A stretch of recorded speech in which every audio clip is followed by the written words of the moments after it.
이어서 MDR 강의를 진행을 해드리도록 하겠습니다. 다음 슬라이드로. 말씀드렸던 K바이오 솔루션에서 이제 국내 최초로 MDR 3등급 승인시켰던 내용이고요. MDR 3등급 승인 내용입니다.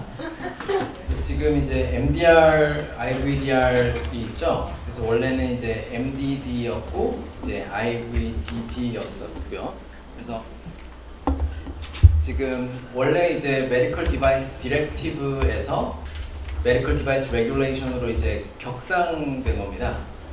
그래서 원래는 이제 디렉티브였던 지침이 레귤레이션으로 한 단계 이제 격상된 내용이 되겠고요. 그래서 보통 이제 MDR 2017/745 이렇게 가르치고 있습니다. 그래서 지금 이제 원래는 MDD 때에는 지금 이제 액티브 임플란터블 메디컬 디바이스 디렉티브 그래서 AIMDD가 있었고요. 제가 이제 말씀드렸던 세인트 주드 메디컬에서 있었던 그 파킨슨병 치료하는 이제 딥브레인 스티뮬레이션 제품이 그 액티브 임플란터블 제품에 해당이 되거든요. 그리고 체외 진단 기기에 대한 디렉티브 이제 IVDD가 되겠고, 그 다음에 이제 일반적인 의료기기 메디컬 디바이스 디렉티브가 되겠고요. 이제 이러한 규정이 레귤레이션으로 오면서 메디컬 디바이스 레귤레이션, 그 다음에 IVDR 이렇게 전환이 되었습니다. 그래서 지금 이제 EU MDR이 2017년도에 유러피언 팔러먼트에서 제정이 되었습니다. 그래서 2017/745를 붙이는데요. 유럽 연합 의회에서 공식적으로 2017년도에 제정이 되어진 EU Medical Device Regulation을 읽었고요. 다음 슬라이드. 그래서 지금 보시는 이제 Official Journal of the European Union 지금 2017년 5월달에 그래서 예전에 이제 2021년 5월, 2024년 5월 이런 이제 5월이라는 기점이 중요했는데요. 그게 그 유럽 연합의 의회에서 제일 최초 MDR을 2017년 5월에 제정이 되었기 때문에 그로부터 몇 년 이제 후인 2021년 5월, 2024년 5월 이런 기점들이 생겨난 겁니다. 다음 슬라이드.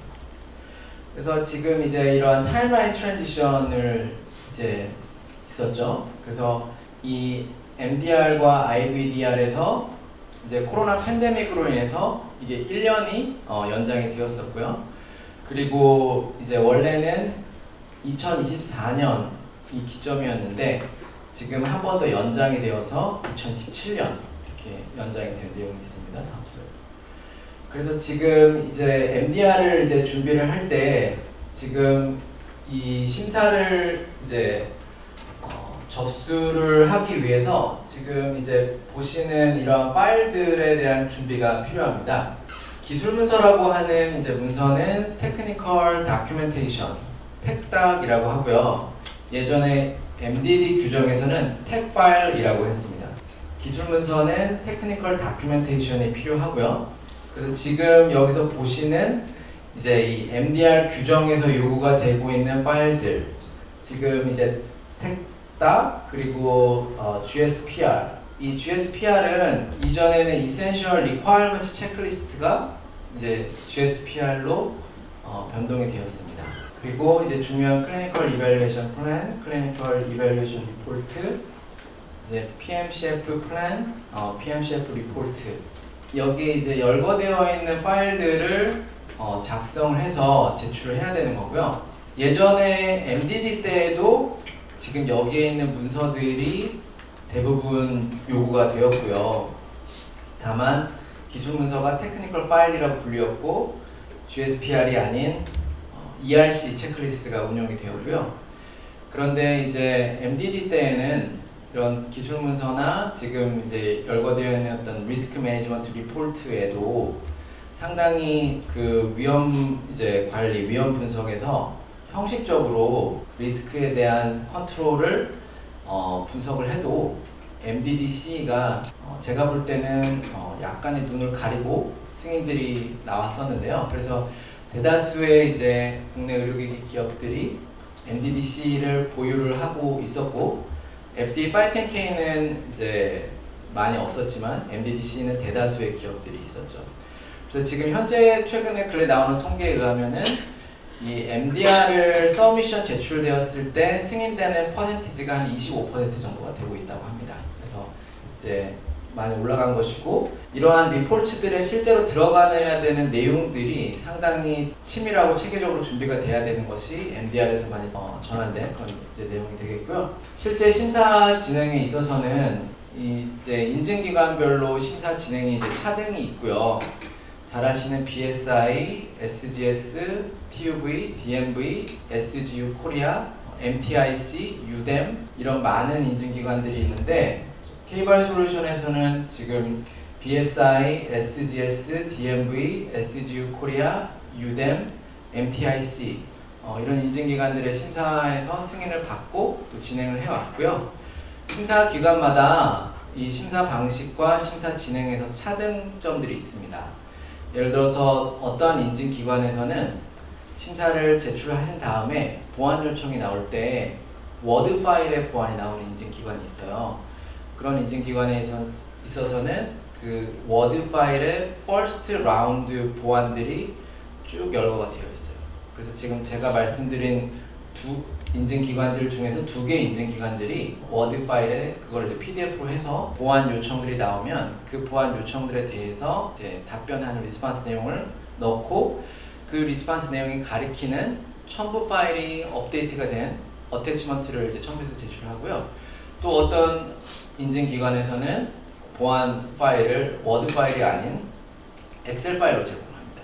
그러면 그 엑셀 파일에서 칼럼을 이제 추가를 해서 제조사의 보안 내용을 이제 기재를 하게 되고요. 이제 그런 다른 이제 형식상의 차이들이 있고, 그래서 이 MDR을 진행하실 때에는 지금 저는 인증기관을 대표하고 있지 않기 때문에 지금 경험상으로만 말씀을 드리는 건데요. 그 인증기관을 통해서 우선은 그 제품에 대한 이제 견적서 의뢰를 이제 진행을 하시게 되더라고요. 이 심사 비용에 대한 견적서, 제품에 대한 심사 비용 견적서를 의뢰를 하고, 그리고 대부분의 인증기관이 사전 심사를 운영을 합니다. 그래서 프리리미너리 리뷰로 돼서 FDA 510K에서는 RTA 체크리스트 진행과 비슷하게 기본적으로 테크니컬 다큐멘테이션과 이제 제출해야 되는 이런 사전 심사 제출 리스팅이 있고요. 그 사전 심사 제출 리스팅을 진행을 하시고, 그 이후에 이제 본 심사 제출 일정을 잡습니다. 그러면은 본 심사 제출 일정을 잡으시고, 그때 본 심사 제출 일정 때 여기 있는 파일들을 다 제출하시는 거거든요. 그러니까 근데 그 제출 일정은 제조사 마음대로 잡으시지는 않고요. 이 인증기관과 협의하에 일정이 잡혀집니다. 그래서 이거를 심사를 그 견적서를 받고 그 다음에 사전 심사를 접수를 하면서 본 심사 접수 일자를 잡거든요. 그러면 그 지금 말씀드린 인증기관들 중에 일부 인증기관들은 한국의 심사원들이 꽤 많이 있습니다. 그리고 어떤 인증기관은 유럽의 본원에서 대부분 심사가 진행되는 반면에 어떤 인증기관은 한국의 심사원들이 꽤 많이 계셔서 대부분의 심사가 한국에서 많이 진행되는 곳들이 있고요. 그런 인증기관들은 맨데이라는 개념을 하는데, 그 이제 의료기기 기업들을 마치 QMS 오디트 현장 심사하듯이 방문을 해서 지금 여러 가지 있는 이 기술 문서와 파일들을 예를 들어 지금 클래스 2B 제품이니까 그 우리 인증기관에서 2분이 심사 가셔서 이의를 이렇게 리뷰를 하겠다. 이제 그런 걸 통해서 이제 심사 비용이 책정이 되고요. 그런 것들을 이제 상당히 초반부터 많이 조율을 해야 됩니다. 그래서 이 MDR의 서미션 그 일정을 잡으실 때 FDA 같은 경우는 FDA하고 협의할 내용이 아니거든요. 그냥 그 우리가 리포츠들이 성적서들이 언제까지 다 준비가 되니 FDA의 Small Business Determination (SBD) 번호만 받으시면 심사비 지급만 하시면 그냥 심사가 제출이 되죠. 그런데 이제 MDR의 경우에는 인증기관과 심사 일정을 잡아야 되기 때문에 이런 부분들을 먼저 이제 검토를 하셔야 되고요. 그리고 이제 보안들이 나오게 되고요. 이제 보안이 나왔을 때 MDD와는 상당히 전혀 다른 레벨의 보안들이 나옵니다. 그래서 이 C 이제 보안들이 나올 때 인증기관별로 차등이 있는데 인증기관별로 어떤 이제 클리니컬 보안이 있고요. 그 다음에 이제 테크니컬 다큐멘테이션에 대한 기술 문서 보안이 있고 이런 이제 파트별로 보안들이 나누어지게 되는데요.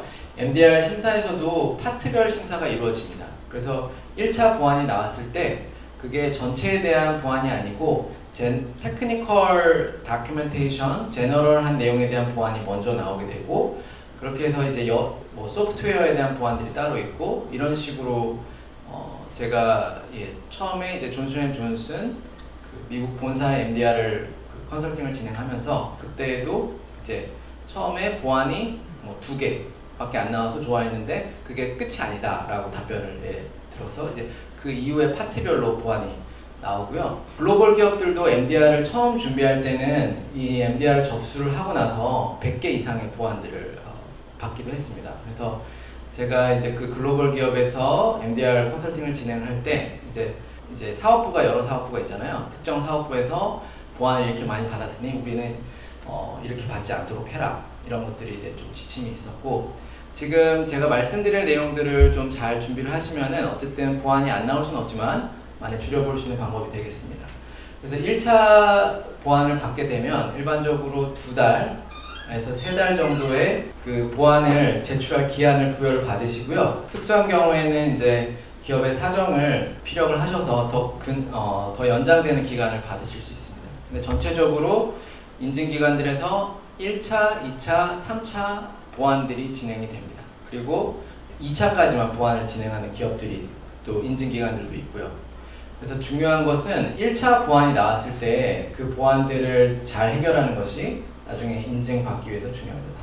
그래서 지금 이제 그 말씀드렸던 내용에서 이제 2024년까지의 이 데드라인이 지금 우크라이나 전쟁 등으로 인해서 지금 제품 이제 2027년도, 2028년도로 MDR 이제 연장되었던 그런 내용이 되게 잠시만요. 지금 이제 확인하실 수 있는 내용이 이제 클래스 3와 클래스 2B는 원래는 2024년 이제 5월 그러니까 올해 5월까지 MDR-C가 승인이 되어 있어야 유럽에 판매가 되는 것이었는데 이제 클래스 3와 클래스 2B는 2027년도까지 연장이 되었고요. 그러니까 MDD가 2017년도까지 계속 사용하실 수가 있고 클래스 1과 클래스 2A는 2018년까지. 그래서 지금 이제 일부 시간이 생겼고요. 그 다음에 다음 슬라이드. 그래서 지금 이제 클래스를 아시다시피 MDD 때도 같았고요. 이제 그 MDR 2A, 2B, 클래스 3. 그런데 이제 IVDR에서는 2A, 2B 3가 아니라 클래스 이제 A, B, C, D 이렇게 분류가 되고 있고요. 다음 슬라이드. 여기에서 이제 이 MDR에서 승인을 받는다는 개념은 지금 FDA는 510K 클리어런스라는 결정이 Substantially Equivalent Decision에 근거합니다. 동등했기 때문에 클리어 됐다 이런 것인데 MDR에서의 승인이라는 것은 어프로벌이라기보다는 컨포머티 어세스먼트를 따라서 적합한 판정을 받았다라는 것이 그 유럽의 이제 개념이 되고요. 지금 이제 말씀드린 내용에 따라서 리스크 베이스로 이제 인증 심사가 진행이 됩니다. 여기서 Notified Body라는 개념이 있어요. 그래서 그 MB 기관이라고 하고 인증 기관이라고도 하죠. 이 Notified Body는 아시다시피 정부 기관이 아니고요.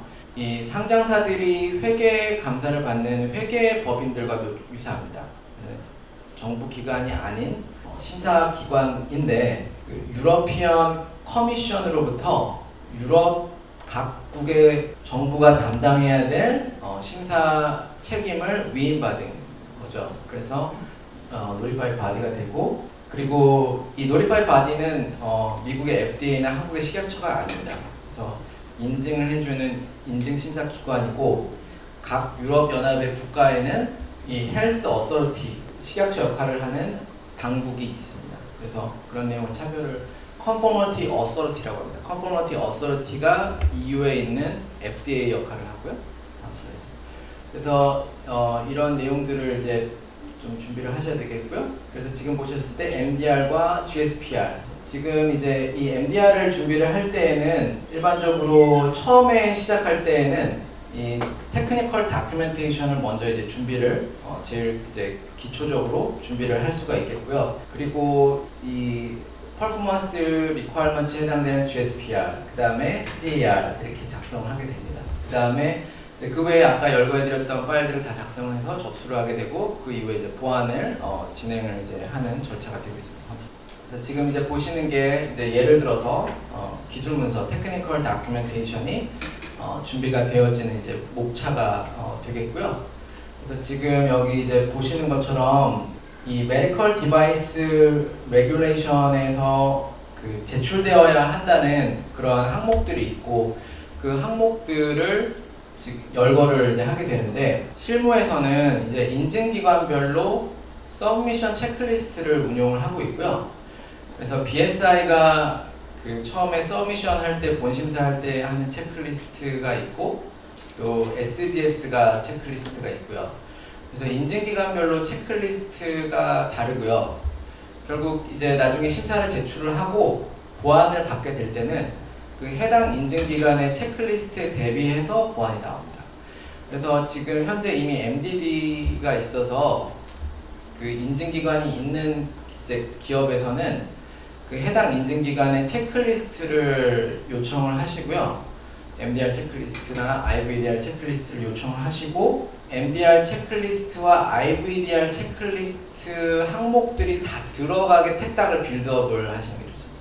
그러니까 이제 물론 그 대부분이 이제 대동소이하고 그런데 특정한 우리가 BSI나 SGS나 DMV나 TUV나 SGU나 이제 인증기관이 있으시면 그 인증기관에서 운용하고 있는 체크리스트의 모든 체크리스트 내용들이 테크니컬 다큐멘테이션의 목차 항목들을 다 들어가게끔 그렇게 설계를 하시는 게 좋고요. 저희는 이제 한 6개 인증기관들의 심사들을 진행을 하고 있어서 다들 이제 차이점들이 있는데요. 그 여러 인증기관들의 체크리스트를 이제 비교해 보고 가장 공통적인 내용들을 이제 정리를 해서 그렇게 해서 택닥을 운용을 하고 있습니다. 그래서 여러 내용들이 있는데요. MDD 때와 비교해서 좀 강화가 된 게 그 디자인하고 매뉴팩처링 내용이거든요. 기술 문서에 있어서는.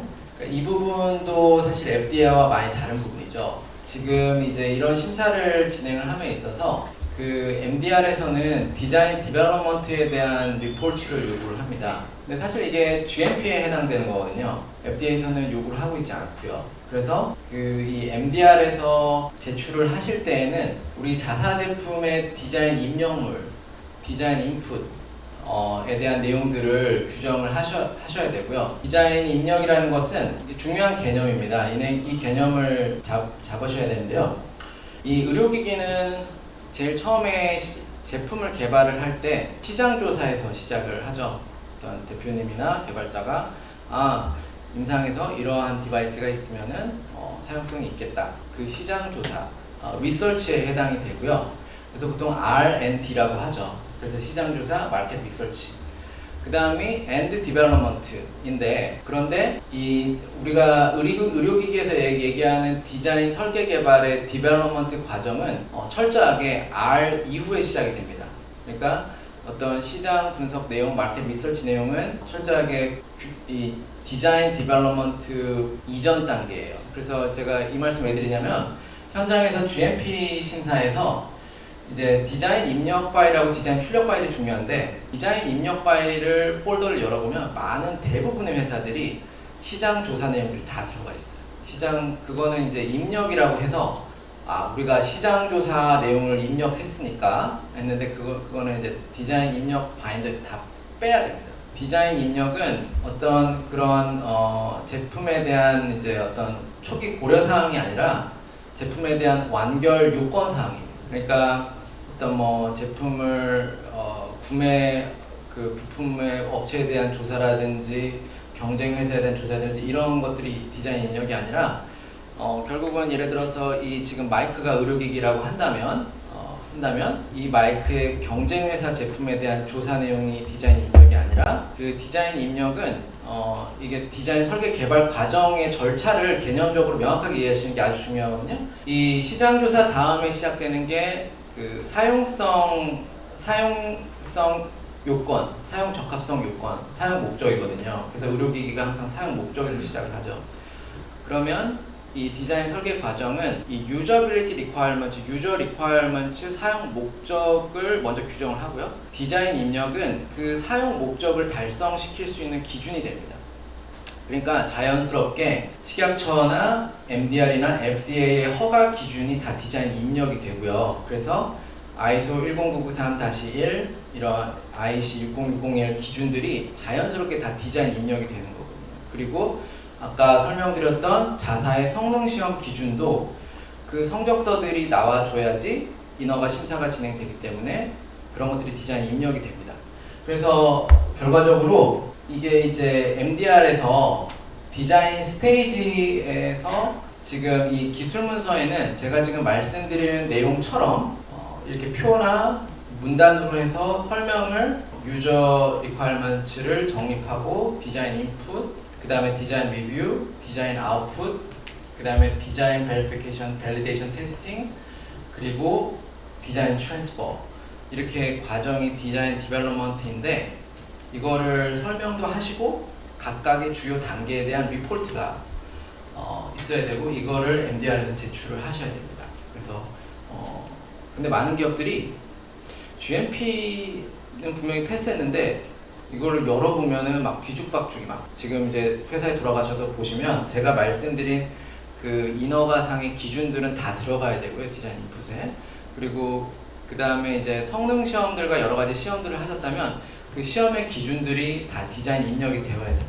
그렇게 하고 지금 예를 들어서 이 마이크라고 한다면 이 마이크에서 볼륨이 어떻게 나오게 되고 그 다음에 이 마이크도 제가 손을 잡았을 때 강도가 유지가 돼야 되잖아요. 이런 것들을 기준이라고 잡았다면 이런 것들은 개념적인 수치적인 기준이거든요. 디자인 인풋.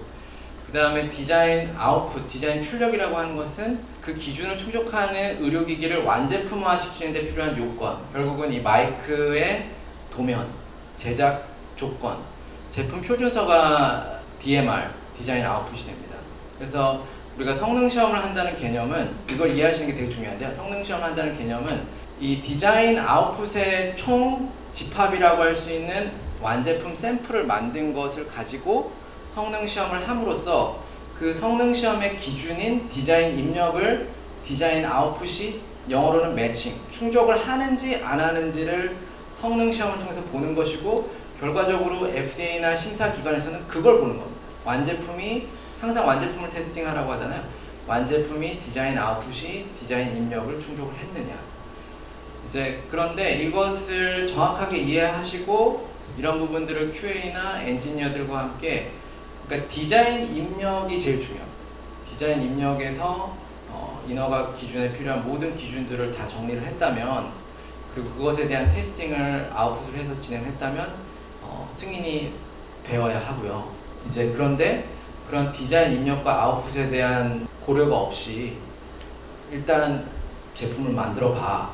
그래가지고 완제품을 일단 만들어 갖고 이제 그때부터 좀 주먹구구식으로 허가 기준을 찾아가면서 테스팅을 하고 이렇게 되면 이제 나중에 좀 뒤죽박죽이 됩니다. 그래서 그런 내용들을 이제 허가도 중요하고 GMP 결국은 이제 들어가게 되고요. 그 다음에 MPI가 보시면요, 네, 매뉴팩처링이 있는데 그러니까 사실 FDA는 이런 내용 요구하지 않아요. 그래서 뭐 서로가 다른 입장인데 지금 보시면은 그 Sites including suppliers and subcontractors 마치 GMP 심사를 받는 것 같죠. 그래서 매뉴팩처링에서 잘 이해를 하셔야 될 부분은 이제 매뉴팩처링의 제조 공정 이제 흐름도가 그러니까 매뉴팩처링 플로우 차트가 있죠. 그래서 우리 이제 제품 우리 메인 디바이스에 대한 이제 제조 공정 매뉴팩처링 플로우 차트가 있고 그 다음에 액세서리에 대한 매뉴팩처링 플로우 차트들도 있고요. 이 MDR에서 많이 요구가 되는 것이 크리티컬 컴포넌트와 크리티컬 프로세스에 대한 개념입니다. 이 부분을 잘 기억을 하셔야 돼요. 왜냐하면 어떤 의료기기에 대해서는 그 제조 공정이 상당히 많고 제조 과정이 복잡할 수 있어요. 근데 그 모든 제조 공정의 방법과 그 결과 기록들을 MDR에서 제출하실 수도 있는데 그거는 제조사가 너무 힘들거든요.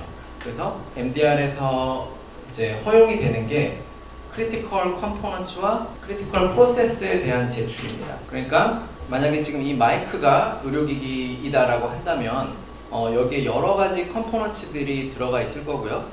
그리고 이제 최종 과정에는 조립하는 과정이 많이 들어가 있겠죠.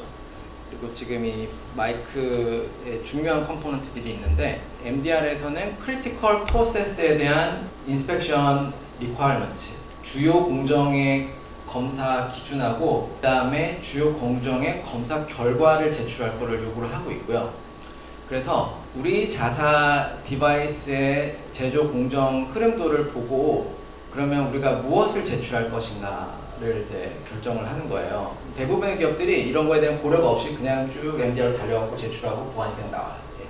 일단 기본적으로는 제조에서 가장 중요한 컴포넌트의 이제 입고 검사, incoming inspection, 그 다음에 진행되는 중간에 중간 QC, in process QC, 그 다음에 final inspection. 이거를 이제 그 기준과 인스펙션 방법을 제출하셔야 되고, 그 다음에 최신 인스펙션 기록지를 제출을 하셔야 돼요.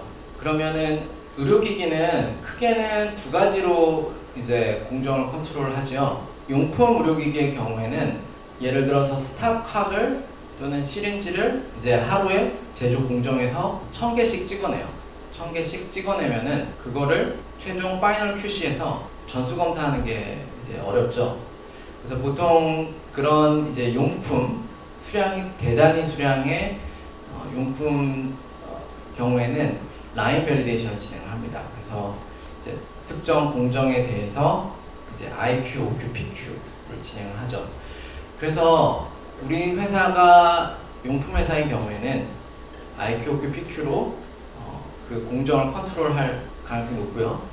우리 회사가 장비 회사의 경우에는 그 한 제품 한 제품이 비싸기 때문에 소중하기 때문에 100% 전수 검사를 하죠. 그 경우에는 IQ, OQ, PQ를 할 필요가 없고 이제 인스펙션, 중간 QC하고 파이널 인스펙션. 그래서 우리 회사가 어떤 공정을 하는지를 이해를 하시고 그거에 맞춰서 우리 회사가 밸리데이션 하는 회사다. 그러면은 도움이 되는 게 마스터 밸리데이션이거든요. 마스터 밸리데이션이라는 거는 예를 들어 우리 회사에 공정에 10가지 프로세스가 있으면 그 10개 프로세스 중에는 3개 프로세스는 IQ, OQ, PQ를 하고 7개는 이제 중간 QC를 할 수도 있어요. 그러니까 그런 것들을 이제 제조 공정도와 함께 정리를 하는 거죠. 그게 이제 밸리데이션 리포트가 마스터가 되겠고, 그 다음에 우리 회사는 이제 장비이기 때문에 주로 그냥 다 QC를 한다. 그러면 이제 중요한 QC에 대한 이제 그 기준과 그 다음에 그 결과 리포트를 제출하는 겁니다.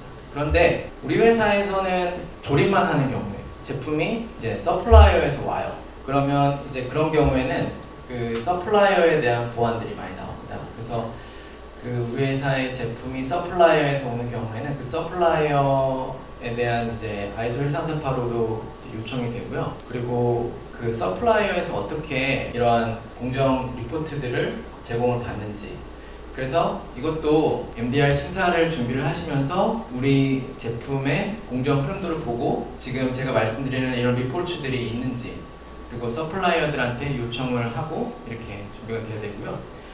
그 다음에 이제 여기서 중요한 부분, 마지막으로 한 가지 중요한 부분이 크리티컬 컴포넌트를 정의를 할 때, 그러면 예를 들어서 우리 자사 제품에 10개의 컴포넌트를 만드는데 그 10개의 모든 컴포넌트의 리포트를 제출하실 필요 없거든요. 그럼 크리티컬을 지정해서 크리티컬한 것에 대해서 제출하시면 되는데, 그 이제 리스크 어세스먼트를 이제 하시잖아요. 그러면은 그 FMEA 리포트의 제일 왼쪽에 이제 해저드 어널리시스를 하죠. 초기 위험 분석. 그때 초기 위험 분석에서 리스크 어널리시스에서 높게 이니셜 평가가 된 프로세스나 컴포넌트에 대해서 크리티컬 컴포넌트라고 규정을 하시는 게 좋습니다. 그러면 이제 체계가 있는 거예요. 우리는 이러한 체계에 따라서 크리티컬 컴포넌트를 했다.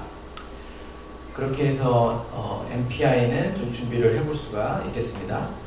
여기는 이제 GSPR이 되고요. 이제 MDD 때는 ERC가 있었죠.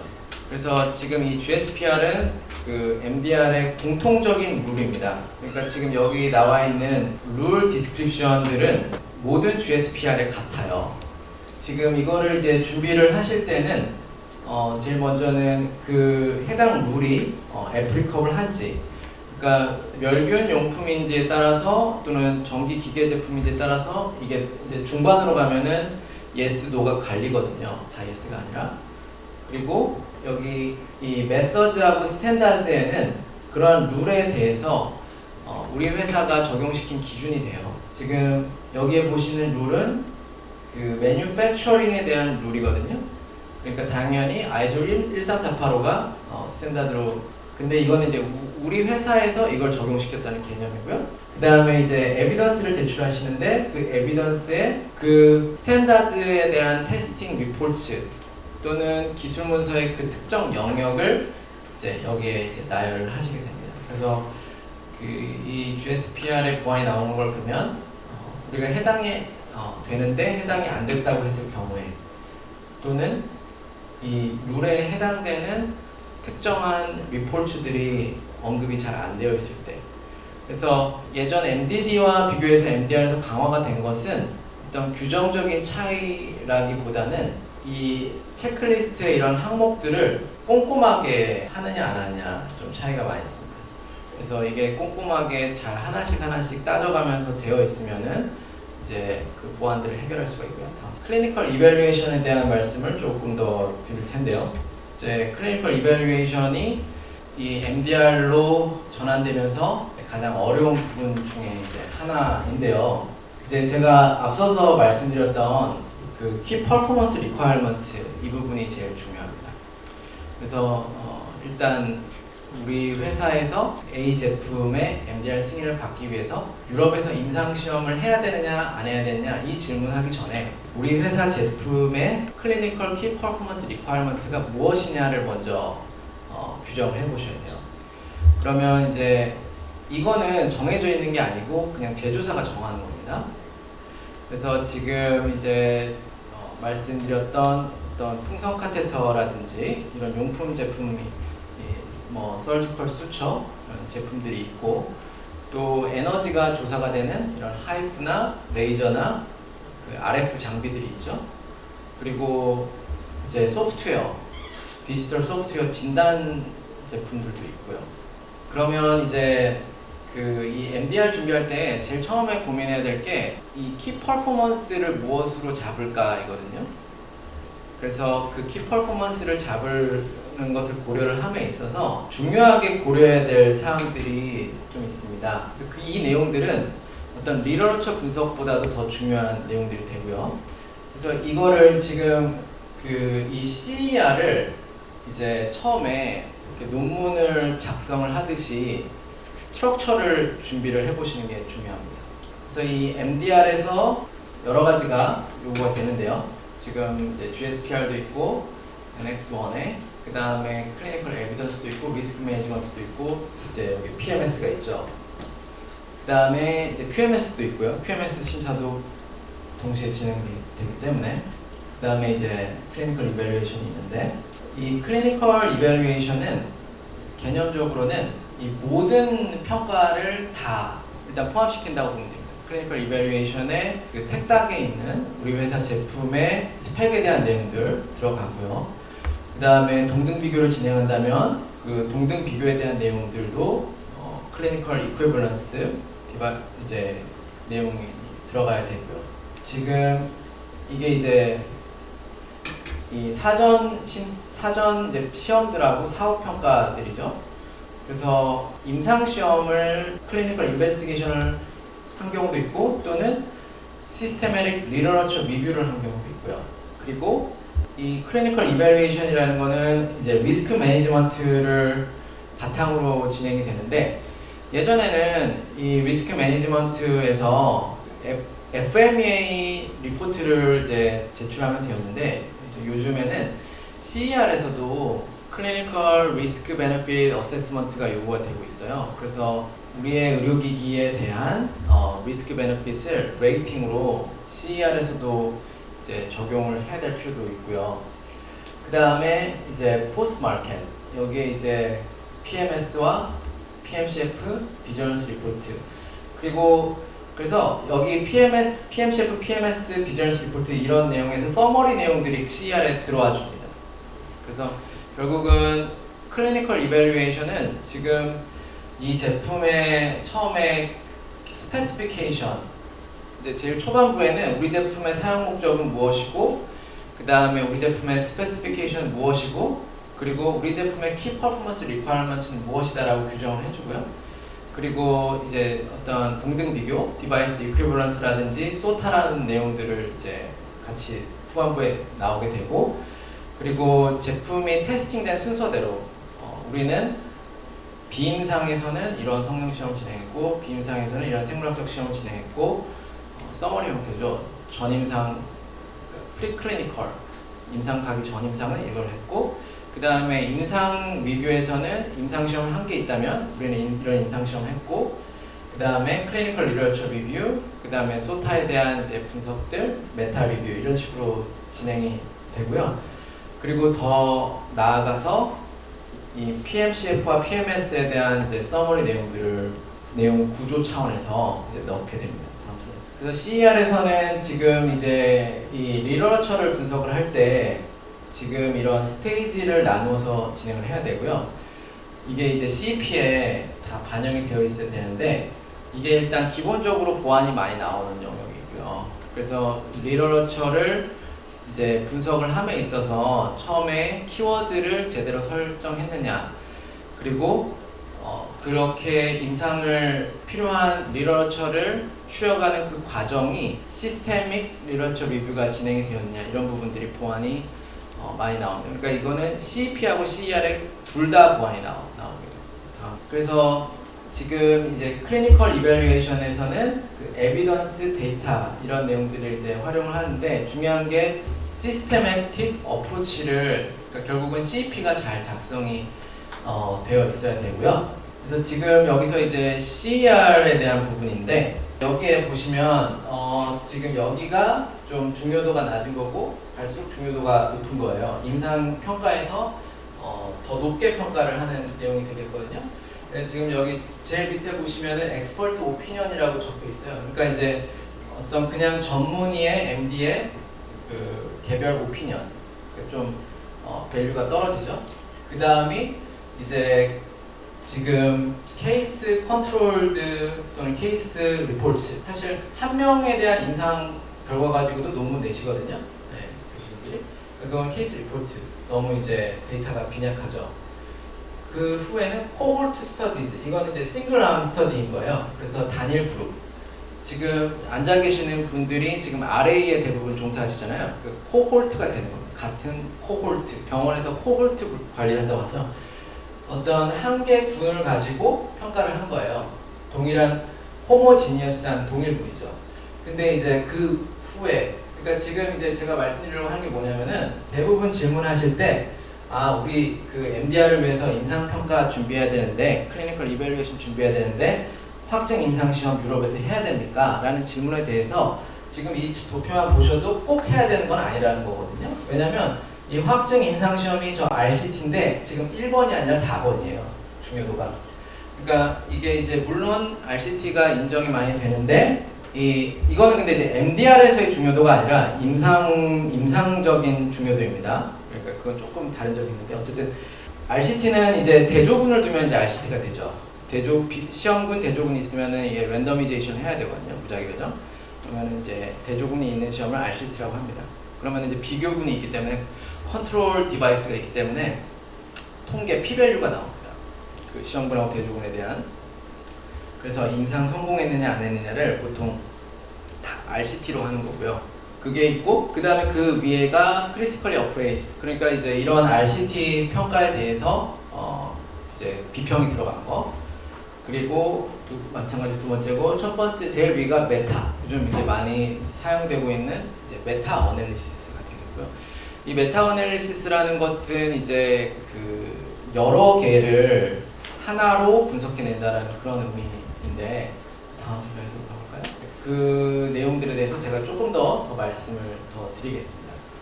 이제 임상에 대한 내용이 그렇게 있고요. 그리고 이제 지금 다음 슬라이드로 이 부분. 그러니까 이게 지금 이제 메타 분석입니다. 메타 분석은 다양한 방법이 있어요. 그래서 뭐 어떤 방법이 정해져 있는 건 아니고 회사에서 하시는 건데, 이제 지금 좀 이거에 대한 핵심적인 내용을 알려드리면, 일단은 클리니컬 키 퍼포먼스를 결정을 하셔야 돼요. 근데 우리가 뭘 클리니컬 키 퍼포먼스를 결정을 하느냐에 대해서, 제품이 뭐 치과 이런 이제 치과에서 사용하는 핸드피스 제품도 있고, 치과에서 사용되는 모터 제품도 있고, 뭐 이런 임플란트 엔진 제품도 있고, 아까 얘기드린 의료용품의 제품들도 있고, 다양한 제품들이 있어요. 그래서 키 퍼포먼스를 하나 또는 하나에서 두세 개 정도를 잡게 되는데, 그걸 무엇로 잡아야 되느냐, 이게 제일 어려워하세요. 왜냐면 우리 회사는 임상시험을 해본 적이 없다. 그렇기 때문에 우리 제품에 대한 임상 결과가 없어서 무엇을 임상의 기준으로 잡아본 적이 없고, 비임상 성능 성적수밖에 없다. 그래서 잡을 수 없다. 이런 경우가 되게 많으세요. 그래서 그런 이유들을 극복을 못해서 MDR 승인이 안 되곤 합니다. 여기서 이제 중요한 이제 그 작업이 동등 비교 제품. 그러니까 우리 이제 클리니컬 이밸류에이션에 아라클 61이라고 해서 61조항의 클리니컬 이밸류에이션 이제 내용이 있는데, 거기에서 이제 이 클리니컬 이밸류에이션을 동등 비교를 해야 돼요. 임상적 동등 비교. 그러니까 동등 디바이스를 잡아야 되는데, 이거는 좀 소타하고는 달라서 하나의 디바이스를 이제 잡는 거고요. 그러면 동등 디바이스를 일단 잡을 때 그 논문이 많이 나와 있는 디바이스를 이제 잡는 게 유리합니다.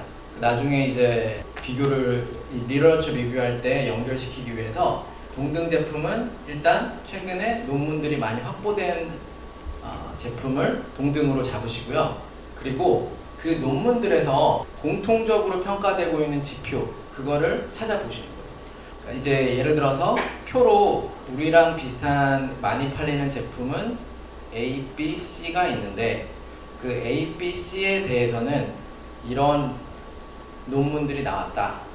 그 논문들에서 평가된 1차 지표나 2차 지표가 이러한 지표들이 있었다. 그렇게 보시면 공통적으로 평가가 되고 있는 지표가 있어요. 그래서 이제 결국은 탑다운 어프로치를 하게 되는데, 키 퍼포먼스를 공통적으로 평가가 되고 있는 지표를 잡을 수밖에 없습니다. 우리 회사가 임상을 안 했다면. 왜냐면 리터처에서 백업을 받아야 되기 때문에. 그러면 그걸 잡으시면서 가급적이면은 복수의 키 퍼포먼스를 잡을 수 있는 후보가 있다라고 한다면, 비임상 시험이 된 기준. 그러니까 예를 들어서 수처 봉합사의 경우에는 이제 임상 논문들을 살펴보면 대부분은 이제 사실 클리니컬 아웃컴, 에스테릭 효과에 대한 이제 논문들이긴 한데, 그 수처가 사용된 수처가 이제 텐실 스트렝스가 몇 뉴턴인 수처가 사용되었다. 또는 그 디바이스 브랜드가 특정이 되면 그 디바이스의 텐실을 찾을 수도 있어요. 그러면 그 임상에는 수치가 확인되는, 텐실이 확인되는 수처의 논문인 거예요. 그러면 우리는 텐실 스트렝스가 30뉴턴이다. 그런데 이퀴벌런트 디바이스의 스펙도 비슷하고, 그걸 가지고 진행된 임상 논문이, 임상 결과가 에스테릭 트리트먼트가 있고, 세이프티가, 컴플리케이션 레이트가 낮게 나왔다. 이렇게 잡아가시면서, 우리는 그렇기 때문에 이렇게 시스테매틱 리터처 리뷰, 이퀴벌런스를 베이스드한 키 퍼포먼스에 대한 분석도 되었지만, 두 번째로 이 텐실 스트렝스에 대해서는 예를 들어 ASTM 기준이 있거든요. 또는 뭐 ISO 기준. 그래서 이 공통 기준, Common Specification 기준에 우리의 키 퍼포먼스 30뉴턴이 부합한다. 그거를 공통 기준 규격을 두 번째 근거로 잡으시고, 이제 세 번째로는 우리가 자사, 비임상 성능 시험 성적서를 시험을 진행을 했는데, 그 디자인 기준에 대해 충족하는 결과가 나왔다. 그래서 저희가 이제 지금 말씀드린 내용이 아주 중요한데요. 이 키 퍼포먼스가 잡히느냐 안 잡히느냐로 만약 MDR 승인이 되느냐 안 되느냐 갈리기 때문에 저희가 이제 컨설팅을 진행할 때 가장 조심하게 접근하는 부분이고 가장 고민을 많이 하는 부분입니다. 다른 내용은 그냥 작업을 하면 되는데 이 부분은 예를 들어서 키 퍼포먼스를 잘못 잡았어요. 그러면 모든 게 흔들립니다. 키 퍼포먼스를 잘못 잡았으면은 이 CER 전체가 흔들리고요. 동등 비교가 흔들립니다. 그러면은 이게 MDR의 제일 중요한 요소들이 흔들리게 되거든요. 그래서 지금 제가 말씀드린 내용을 우리 회사의 경우에 이제 무엇을 키 퍼포먼스로 잡을 것인가 이것에 대해서 일단 논문들이 많이 나와 있는 동등 디바이스를 선정을 하고 동등 디바이스 논문들에서 공통적으로 평가가 되고 있는 지표가 우리 회사에서도 비임상 성능 시험들이 이루어져 있는 지표이기 때문에 조금 궁색하지만 우리는 비임상 성능 결과는 있다라고 할 수 있는 정도의 기준인지 이런 것들을 처음에 세팅을 잘 해서 그리고 이제 저희 같은 경우는 FDA 심사도 많이 하다 보니까 FDA가 510K 리뷰에서 되게 걸고 넘어지는 기준들도 있습니다. 그런 중요한 비임상적 기준들을 리터러처에 연결시켜서 준비를 하시고요. 잠깐만 앞으로 여기가 이제 PMCF인데요. 그러니까 이게 다 연결되어야 돼요. 그러니까 이 PMCF하고 PMS가 뭘 평가하느냐 이런 게 있잖아요. 무엇을 목적으로 PMS와 PMCF를 적는 것이냐 라는 것에 있어서 대부분은 그냥 사용